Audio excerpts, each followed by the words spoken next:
Fairness കാര്യമില്ല, കളറിലോട്ടും കാര്യമില്ല എന്ന് എല്ലാവരും പറയും. പക്ഷെ എനിക്ക് ടു ബി ഹോണസ്റ്റ് ആയിട്ട് തോന്നുന്നത് ലൈക്ക് പറച്ചിൽ മാത്രമേ ഉള്ളൂ. എല്ലാരും എൻഡ് ഓഫ് ദി ഡേ വരുമ്പോ ഫെയർ പീപ്പിളിനാണ് കുറച്ചുകൂടെ പ്രിഫർ ചെയ്യുന്നത്. ഇൻസെക്യൂരിറ്റീസ് പറഞ്ഞു, ഗായത്രിയുടെ തന്നെ ആയിട്ടുള്ള കുറെ ഇൻസെക്യൂരിറ്റീസ് ഉണ്ടെന്ന് പറഞ്ഞു. അപ്പൊ അതെന്താണ് ഈ ഇൻസെക്യൂരിറ്റീസ് ഗായത്രിക്കുള്ള? ഞാൻ സ്കൂൾ മുതലേ അത്യാവശ്യം കളിയാക്കിയത് ലൈക്ക് എൻ്റെ ഒരു ബോഡി ലാംഗ്വേജ്. ഞാൻ ഇതിലും ഭയങ്കര മെലിഞ്ഞിട്ടായിരുന്നു, ബ്ലേസസ് ഒക്കെ ഉണ്ടായിരുന്നു, പല്ലൊക്കെ പൊങ്ങിയിട്ടായിരുന്നു. അപ്പൊ മൊത്തത്തില് പിള്ളേരുടെ അടുത്തും നമുക്ക് അത്യാവശ്യം കളിയാക്കൽ കിട്ടും. ഇപ്പൊ ആദ്യം നമ്മള് 2-3 വട്ടം കേൾക്കുമ്പോൾ അത് കളിയാക്കാനായിട്ട് തോന്നും. പക്ഷെ കുറച്ചധികം കേൾക്കുമ്പോഴത്തേന് എനിക്ക് മനസ്സിലായത് നമ്മുടെ ഉള്ളിൻ്റെ ഇൻസെക്യൂരിറ്റി വരും. ഞാൻ അങ്ങനെ ആയിട്ടല്ലേ എന്നെ കളിയാക്കുന്നേന്നുള്ള തോട്ട് ഭംഗിയില്ല ആ ഒരു തോന്നല നല്ലോണം ഉണ്ടായിരുന്നു. അതുകൊണ്ട് തന്നെ എനിക്ക് 10th അത്ര വലിയ ഫ്രണ്ട്സ് ഒന്നും ഇല്ലായിരുന്നു. 10th കഴിയുമ്പോഴാണ് എനിക്ക് കുറച്ച് ഫ്രണ്ട് സർക്കിൾസ് വന്നത്.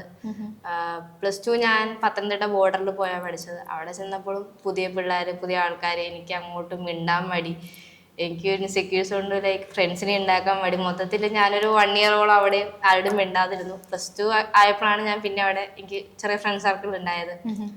അങ്ങനെ ഒരു മെന്റാലിറ്റി നിന്നാണ് ഞാൻ കൊച്ചിയിലേക്ക് എത്തുന്നത്. ഇവിടെ വന്നപ്പോ ഒക്കെ മാറും, ശരിയാവുന്നൊക്കെ വിചാരിച്ചു. പക്ഷെ ഇവിടെ വന്നപ്പോഴും പിന്നെയും കുറെ പേര് ഇപ്പോഴും അങ്ങനെ ഫെയർനെസ് നോക്കിയിട്ടാണെങ്കിലും ബ്യൂട്ടി നോക്കിയിട്ടാണെങ്കിലും സെലക്ട് ചെയ്യുന്നവർ കുറെ ഉണ്ട്.